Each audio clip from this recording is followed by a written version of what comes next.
iginagalang naman po natin yung pagdiriwang ng mga anibersaryo, no? Opo, wala ho namang problema yung misa, kung misa man yan, ilang pong mga pagkain, kung kinakailangan. Pero ano ba daw ho ang parang dapat niyong ipagdiwang gayong ang ibinibigay na serbisyo po ng PhilHealth ngayon sa mga miyembro ay hindi po namin pinagdiriwang. Bagkus ay ikinalulungkot namin ng mga miyembro po ng PhilHealth.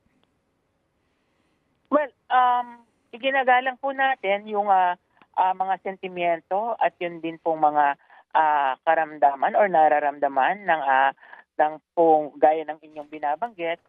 But of course, alam din naman po natin na in the past 30 years po ay meron din naman po mga achievements and accomplishments ang PhilHealth na maaari din po nating ipagdiwang at ipagmalaki gaya nga po nitong mga nahuli nating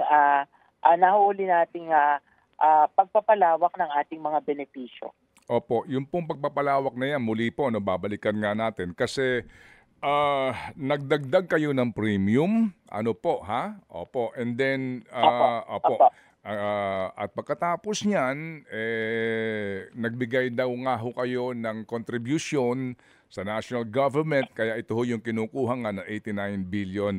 Anyway, kasi paano po natin maipapaliwanag sa mga miyembro ng PhilHealth ang ganito pong gastusin? Ano ho ang relevance nito sa inyo pong pagdiriwang na kinakailangan pa natin ng 7 million para sa building display sa mga PhilHealth regional offices, 7 milyon. Special tokens for employees and giveaways, kasama po dyan ang mga payong sa 7.9 million. Meron din po kayong gala night sa inyong main office na 4.4 million at doon gala night ninyo sa mga probinsya, sa regional offices po ay 13 million. Meron pa kayong sports meet na 32 million pesos. Sa gitna nga po ng kakulangan natin sa benepisyong ibinibigay sa mga miyembro sa ngayon, sir.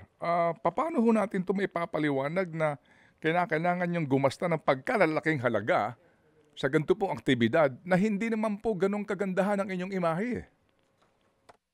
Well, gaya nga po ng nabanggit ko, Manong Ted, yan po ay mga proposed activities at hindi pa po naaaprubahan. So siguro naman po ayan ay dadaan pa rin, of course, sa evaluation, especially kasama nga po yun sa ating sa COB. And hintayin po natin kung maaprubahan itong mga proposed activities na ito.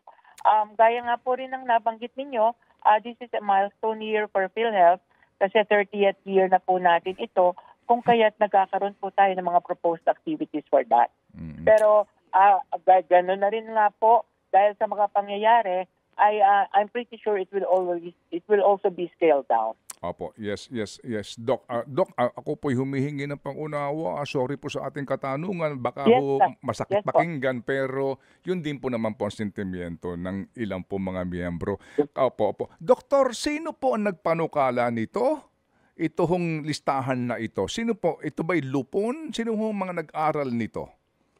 Well, there is a anniversary committee po na binuo para po sa pagpaplano ng mga activities.